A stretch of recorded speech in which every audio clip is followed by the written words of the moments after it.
He even said, أنت في رباط ما دمت في الشام. You are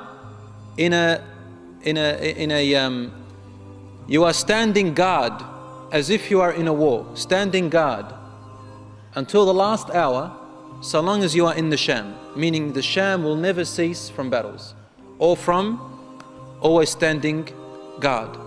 Will always be at risk in a Sham. I went and lived in Lebanon for 4 years only, and this was the most peaceful time in the early 90s. And in that time, 2 potential wars happened. Two things happened over there that were potentially going to return back the civil war.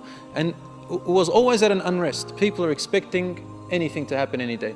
From ever since we know a Sham, it's been like that. Wars have passed through there and battles. It's not because it's a bad country, a'udhu billah. It is actually a blessed place. But look, the good and evil always fight. And the good and evil will keep on combating to the last hour. This land, the Sham, has the good in it. Now it's mixed. But the good will always be in the Sham and the evil will always be fighting it. Wherever the good is, the evil is fighting. Where the evil is, the good is fighting it. Abadan. And Rasulullah told us, الصراع بين الحق والباطل. The combat between truth and false will always be there till the last hour. And the false will always be a little bit ahead.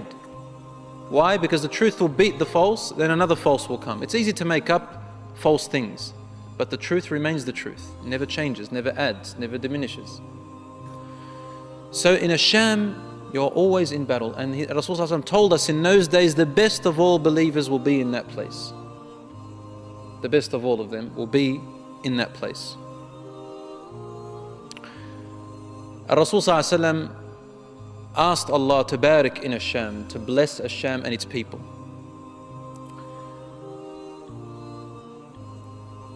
And over there, my dear brothers and sisters in Islam, will be these battles. There will also be a group of people who are also in the Sham, and Rasulullah spoke about them in particular. And we don't know their names or their exact nationality, but we know where they're situated. Rasulullah told us in the Sahih Hadith, there will come a time, he's telling this to his companions, where there will be a group of believers who will be on the truth. They will have learnt the Quran and the Sunnah of the Prophet ﷺ very well. They would have digested it and taught their children well. So they live the life of Islam, even though the odds are all against them from everywhere. But they live it, even if it's only a small amount of them.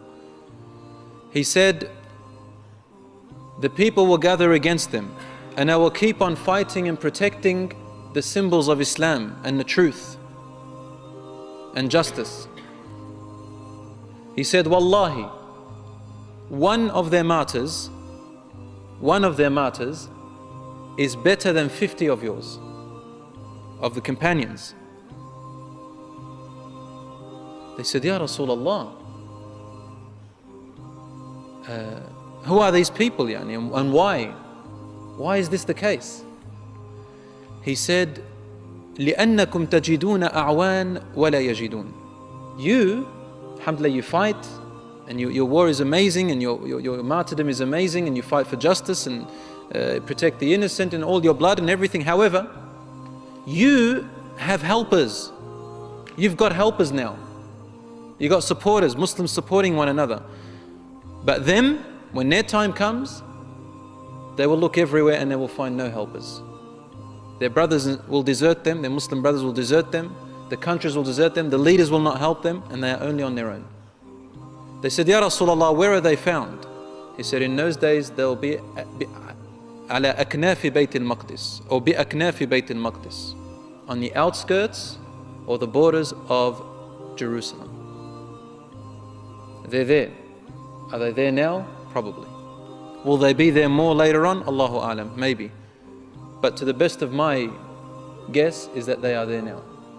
Now fighting, protecting. And they are not really known or heard about in the media because we know what the media is all about. Changing false into truth and truth into false, as they suit, whoever's in power. So this is what's going on in there, Rasulullah told us about.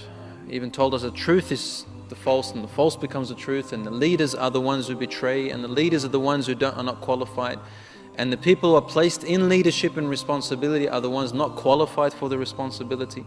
The people who are qualified and the true leaders are put backwards, meaning they're put underneath these betrayers and these unqualified people.